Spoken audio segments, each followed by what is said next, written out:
thank you very much for the update, sir. You're not saying that, what does it mean by that? This small boy talking to me in this manner. It could be a small boy. But I heard a saying that said that never undermine the power of a small-minded person. The power of a small-minded person in the place of power.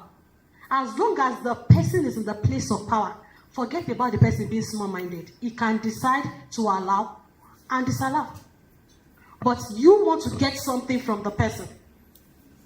And whenever we are advocating, we have advocacy visits, always create room for new innovation in a way that you can partner with the person.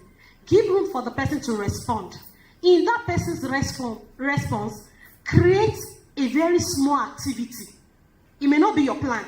For instance now, let me assume you are meeting with the, I don't know, maybe the commissioner on environment. And the commissioner says that, is our plan this year to even organize a stakeholder meeting with other people in the community? You, in your mind, just tell yourself, very good. This man just presented, he just brought meat for me. So, when he just finished speaking, just tell the man that, all right, we would like to partner with you with respect to this stakeholder meeting. What we can do is, we don't have money. So ensure that whenever you are making an advocacy video, your intervention must be intellectual, not money related. You just say, we will provide technical support. And technical support is a broad word. It could be you mobilizing citizens to come. It could be you advocating for people. It could be you sharing flyer. It is called what? Technical support. Never say that we are going to pay for the all. That's not your objective. Let them pay for their all. Your objective is not to pay for all. Your objective is human-centric. PESDAA is human-centric because of the major word, awareness, advocacy. So it is citizen-driven. So make sure, if you know that we don't have so much funds, ensure that you are relevant in your conversation and do not make financial commitments. Yes, do not make financial, because it will stretch the commissioner. Knowing fully well that the commissioner is trying so hard to establish that in the states. But you can actually make a noise without money. You can make serious noise without money, strategic noise without money. When you know that you are meeting with the commissioner, just pay one major station that you are watching in that place. It's the reporter you will pay. How much will you pay reporter? 10,000 naira. If you know the person, they collect the person's number. You say, what you just do is just 2 minutes. Cover strategic event and the pictures. Then you circulate social media. Then any other colleague of his, maybe that are strategic in that area, just tell them that reach out to your colleagues. Even if it's 5,000 or 10,000, I'll pay the person. But you know what will happen? Anyone that Google PESDAA JOS, the person will see the report. We don't remember the amount to pay them. In all, by the time we sum the money, you're not paying up to 50,000. And you've owned the event. And you've created awareness. So that is the thing about advocacy and the basics of advocacy. So I will move down to, I've mentioned the types of advocacy, but it's written here. We have informational visits. We have persuasive visits, we have relationship building visits, we have follow-up visits.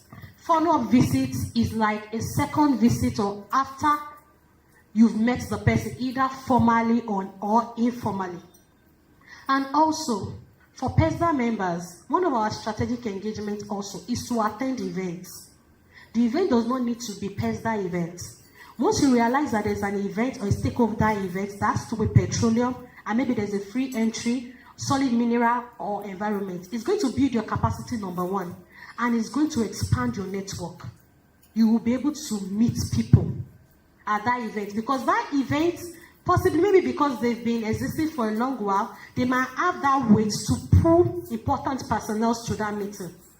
So make sure you always attend events that are relevant to the thematic areas. And when you attend events, for proper packaging, let us have our card in our pockets so that the person will not think it's a mushroom organization. And we must always dress well because we don't know where we will meet anybody. So once you attend the event, proudly write PESDAA, write it there. And if you say, what does PESDAA mean? Even if you don't know the definition of it, let me give you a scope.